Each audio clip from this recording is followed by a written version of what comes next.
Good morning. My name is George Dean, and I'm President and CEO of the Greater Phoenix Urban League, a leading provider of human services in the Valley, and you are watching Urban Connections.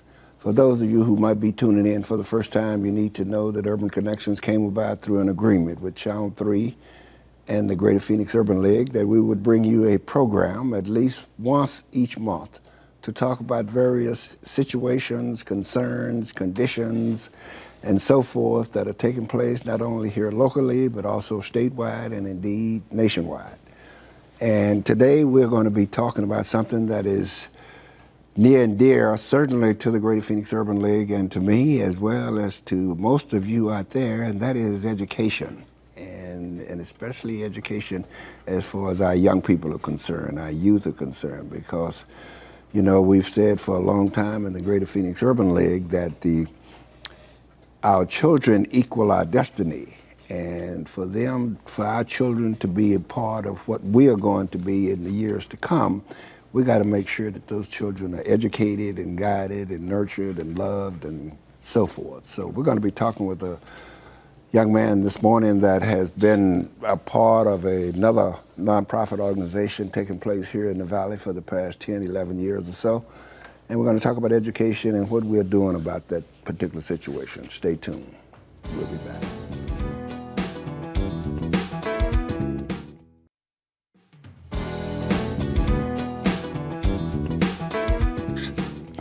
Welcome back. I'm George Dean, President and CEO of the Greater Phoenix Urban League, a leading provider of human services in the Valley. You're watching Urban Connections. You haven't missed anything if you're just tuning in. And I'm very pleased this morning to have as my guest Mr. Frank Crump, the founder and president of Unified Progress International, UPI, if you will. So, Frank, let me say, first of all, welcome to Urban Connections. Thank you very much. It's a pleasure to be here.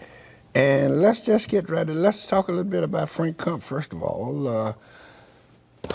How long in Arizona? What brought you to Arizona? And what got you involved in UPI? That's a good question. How long in Arizona? We've been here, my family and I, for the last 11 years.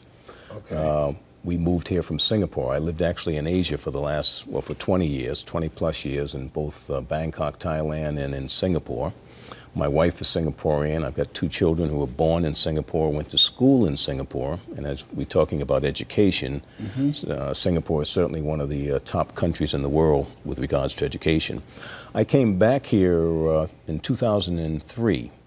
Basically to work with Jim Brown, the former football great, with his program called AmeriCAN. And the AmeriCAN program was, they had a life skills curriculum, and they still do, and they've done great things, working with the gang members in LA and helping to broker peace amongst the gang members and teaching them life skills. I became the number 2 in that organization working with Jim. But after a period of time, I said to Jim, you know, we're changing people's lives, we're making a huge difference. My only problem was we were catching these young people after they became gang members and after they got locked up. And I said, we need to be proactive. So with that, in 2004, I left the AmeriCAN Foundation and I started UPI Education. Started it back in Connecticut, where we brought the program, my program, into the high schools. It was taught as an accredited class back in New Haven. And then my family moved here to join me in Arizona, and we have since begun to work here in Arizona as well. Okay. Yeah. So the thought is to catch them young. What age do you start with, Frank? Well, it's for us, with our particular curriculum, it starts at grade 6. We can go from grade 6 to grade 12. We can go with college students. We also teach the parents. We just recently completed training 25 adults, which consisted of school teachers, parents, pro athletes, and from those 25, we took 12 or 13 of them and turned them into UPI facilitators. Okay. What we like to do is take people from the community, George, not bringing people from New Haven, Connecticut or California into Arizona to teach our kids.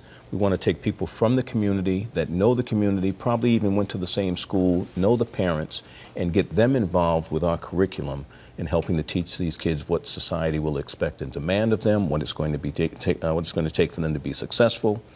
And having people from the community gives a better if you will, admonition in terms of delivering the curriculum. Now, do you work with school districts? What's the school districts, and you must have, well, you have to have some cooperation from them and so forth. Well, we've actually, we have cooperation from the Department of Education, Arizona the State Department of it. Yes. Okay. We've actually been vetted, our program has been vetted by the Arizona Department of Education. We are a preferred provider by way of the Department of Education, and there's probably maybe 20 some odd of preferred providers across the country for the state, meaning their curriculum and programs have been vetted. We've been a provider now, a preferred provider for the past 3 years, and this year we had the great honor of being one of 2 of those preferred providers to actually receive a multi-year grant from the Department of Education here in Arizona. So okay. I think that speaks very well for our program. Okay. Now take us through the program. You have this grant. Now, tell me how does it work? Well, the grant itself is to allow us to have funding so that we can, in fact, bring on our facilitators and to cover our costs and expenses. This is the first time we've ever applied for a grant here in the state of Arizona, basically all of our costs come from, the covering of our costs come through donations. Okay. So I would like to say to anyone in Arizona that wants to help us out, we would certainly be interested in that. But what we're able to do with that grant is now go into the schools, into the public and or charter schools with our curriculum and begin to deliver the curriculum itself. Now, will the school have to agree to it, or because of the Department of Education, they will automatically let you in, or how does that work? Well, the school would, we go in and talk to the schools and tell them what we're offering. And they can go online and see not only UPI, but the other preferred providers as well, and look at their various curriculums and see what fits best for what they're trying to do with their students. Okay. And once they decide upon that, they don't necessarily have to go with UPI. It could be one of the 20 plus. But in our instance, once they decide they want it, we are able to go into the school and deliver accordingly. Okay. And this will be starting with 6th graders at the school? With our program, it starts with 6th grade. As I say, if we're in the public or private schools, from 6th grade to 12th grade. Some of the other programs may go as low as kindergarten, with their programs. So there's a multitude and a variation and choice that the schools have in terms of these after-school and or during school curriculums. Okay. Now, and is your program, that's a good point you just made, after school or during school, which one? Ours, well, we went into the Roosevelt School District last year. We actually taught at the Clovis Campbell Senior Elementary School. We trained their entire 6th grade, which consisted of boys and girls. There were a total of 75 students. We had 5 of our facilitators that we had trained in the school during school hours. Okay. But our program can also be taught as an after-school program, as we're now doing with the Academy of Excellence, which is a charter school here in town. There we are actually doing and following up on what President Obama has discussed with regards to My Brother's Keeper. So we've developed a program and brought it into the school, Arizona, the Academy of Excellence, where we have 2 classes, one specifically for the boys, i.e. for My Brother's Keeper, and one for the girls, which I call my sister's keeper, okay, if you will. So. Right. Now, so what's in the curriculum? The curriculum itself, it's a multitude. It starts out, the first chapter is called First You Are Born. That came about as a result of my work with Jim Brown when we were dealing with the gang members. And some of these young kids who were in the gangs had no feelings with regards to life itself. They had shot people, they had killed people, and they had no regrets. So when I developed the curriculum, First You Are Born was to show each of our students and each of our young people that there is life, and life is important. We are all first born. We're not born with a gun in our hand. What we become is a result of the things that we go through. So we talk about family and how important family is and how relationships are developed. And how we go on to talk about, and not necessarily in this order, but we talk about getting a passport, traveling, other cultures. We talk about drugs, alcoholism.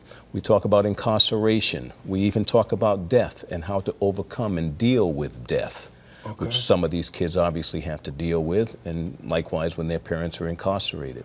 So there's a multitude. It's a life skills curriculum whereby we really talk about life. Okay. From the first you are born, from the cradle to the end of to the grave. To the grave. To the grave. Frank, we're going to take a short break right now. We'll come back and we're going to talk some more about UPI and how we're going to go about doing this. Okay? Sounds good. Thank Stay you. tuned. We'll be back.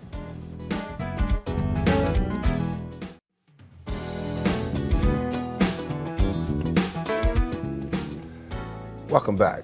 George Dean, President and CEO of the Greater Phoenix Urban League, a leading provider of human services in the Valley, talking this morning with Frank Crump, the founder and president of Unified Progress International, and talking about the program that United Progress International, or UPI, as it's most commonly known as, in terms of getting children that have been, well, not necessarily been identified, but children in low income, I think it's safe to say, and minority children, especially in neighborhoods that either in charter schools or in public schools that need some life experience, that don't have life experiences, but teaching them about what life is about, including, you said the first step in your curriculum is about first you were born. Exactly. You must have other steps involved. Well, the curriculum itself consists of 12 chapters. 12 chapters. We've actually now broken those up into 4 different segments. And so we actually, let's say we have 4 components, and they're all interchangeable. And we can also take those 12 chapters and also devise them to meet the specific needs of a school or a community. Our intent overall is to provide something not just for the at-risk youth, as they've been called in the past, but our curriculum is for all kids. We have something to offer for all, but certainly those kids that are more demanding in terms of need, this would certainly be a great class and a great program for them. And I might add, George, that we've been looking to not just work within ourselves, but we have begun to formulate an organization of other nonprofit organizations coming together and working as a unit within the community. For far too long, in my opinion, we've had organizations that have worked in silos, doing their own thing. I agree. It makes no sense to do that. In Arizona alone, we have 187,000 disconnected youth between the age of 16 and 24. Those disconnected youth are causing and creating, because disconnected youth is one that is not working and not in school. They may be home just playing a video game. But the cost to the state is over $120 billion in their lifetimes in terms of cost. How many you say, give that number again? There's 183,200 disconnected youth, which is about 22% of the 825,000 disconnected youth that we, 825,000 youth in Arizona as of 2012. So that's a number that's actually So we're saying we got 825,000 youth in 2012 between the ages of 16 and 24, of which 22%. And of that, 22% are disconnected. That's 183,200 disconnected. And disconnected means? They're not working and they're not in school. They're not working and not in school. They're just laying around, not being productive. Not being productive at all, which is a cost to the state of $127 billion. Now, what have we done to try to accomplish to alleviate that problem? We have begun work with an organization called Tri-Caucus. Myself and one of my board members, we developed a document called the Declaration for Education. After preparing that document, which is a plan, a roadmap for beginning to address problems such as this, we began to have and consider our next step, which was to create a backbone, which would be an entity that would have no specific programs, no specific projects of its own, but then could serve as the backbone for UPI and other silo organizations like UPI for us to become a part of that. And becoming a part of that backbone, which we have now defined as an organization called the Tri-Caucus, which was actually established and set up by 2 people, Ernest White and Harry Garewal, one of our own here in Arizona.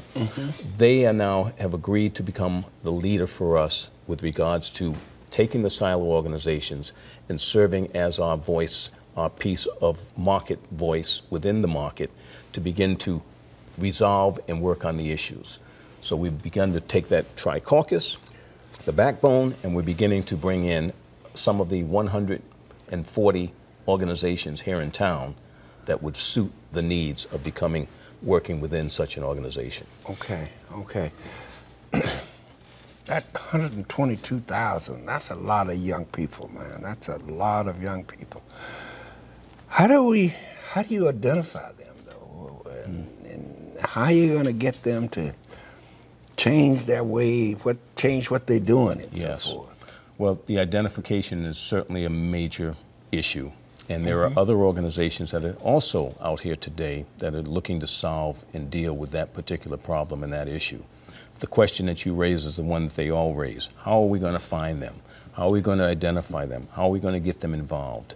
Some of the ways to do that are through organizations that already exist, that are working with these students and these youth, but they're working with them, let's say, with their particular product or program. They're not working necessarily to bring them back into the fold of education. Our goal is to create a pipeline where we deal with the children from middle school to high school to college and then to jobs, and create that pipeline within our organization. Not only to create that, but then to market that, and so the public, through forums such as yours today, so that these students become aware of something available to them. There's no doubt in my mind that a lot of our youth would certainly want to be back in school, get their education. They understand the value of education. Okay. But for whatever reasons, be it having to take care of their brother or sister, having to go and try and find some other things to do, they've dropped out. But with something being created within our community, with our own people, I think we can begin to show them that we care and show them that we're going to have something to bring them back into the fold. Okay. I need to ask you another question. You said 16 to 24, that's disconnected youth. And disconnected means they are not in school and they are not working. That's correct. But are some of those that are not working, could they be high school graduates? Did they drop out of school before they graduated? Well, the disconnected means that they dropped out. It's not the ones that graduated. Okay, these are not high school graduates even. Right.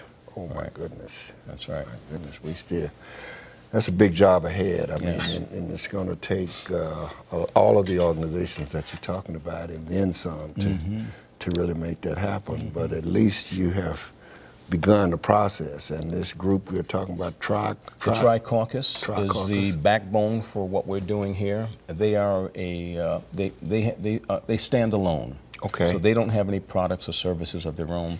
They have no need or reason to deal with one better than the other. Okay. But they can deal with us on the political vein. They have educational background and experience as well as business background and experience. Okay. I'm a businessman. I get involved in the nonprofit, but I bring my business acumen to it. So I think there's a better twist and a better understanding when we're dealing with regards to the corporations for jobs. There's an understanding on that part for my role, as well as with the Tri-Caucus organization. There's an understanding when we talk with the colleges and the universities, and we're already talking and partnering with them in this Tri-Caucus vein that I'm discussing with you. Sounds very good. We've got to take another short break. We're going to come back and wrap this up, but I want to talk a little bit about my brother's keeper before we get out of here. Okay, stay tuned. We'll be back.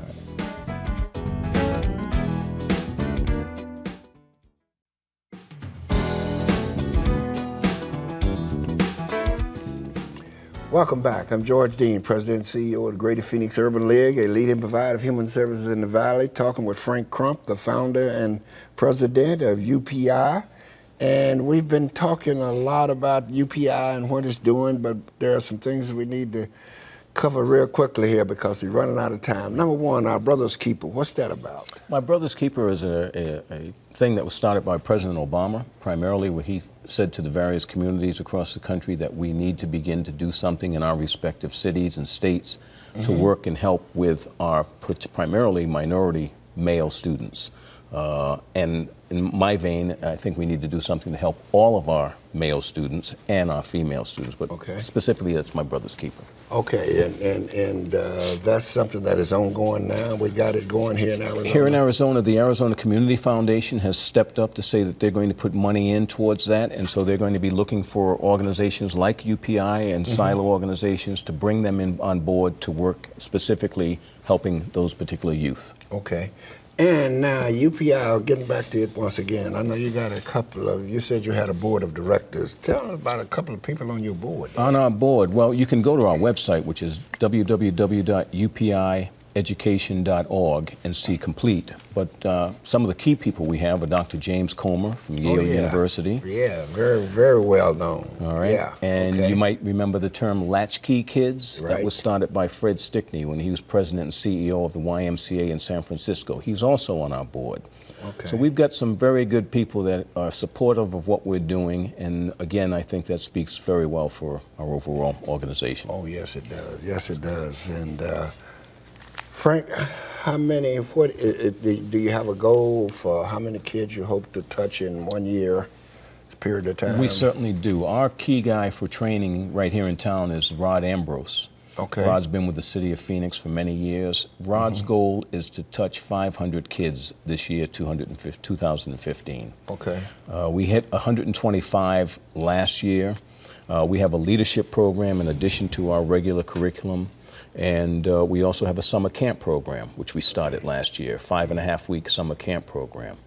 So any youth or people or parents, we'd love to have you get involved with us. All right, and how can people get in touch with you? You gave the address. Is there a phone number? The phone number would be 310-597-8727, 310-597-8727, and again, the website, upieducation.org. UPI-education.org. Frank, I want to thank you so much. I want to also remind our audiences that coming on March 7th, Saturday, March 7th, 2015, the Arizona Black Rodeo, 2 shows, one at 1 p.m. and 7 p.m., hosted by the Arizona Informant. And it's going to, you can call the Arizona, you can call 623-282-1555 or email info@arizonablackrodeo.com. Frank Crump, founder and president of UPI, thank you for being in Arizona. Thank you for bringing the kind of expertise and skill and knowledge and training that you have for our youth. And we got to do something about that 122,000 disconnected young people, as well as those that are still in school, and keep them on the right path and so forth that all of us needed to make Arizona the great state that we all want it to be. Exactly right. So thank you very much. I'm George Dean, President and CEO of Greater Phoenix Urban League, and we'll talk with you next month on Urban Connections.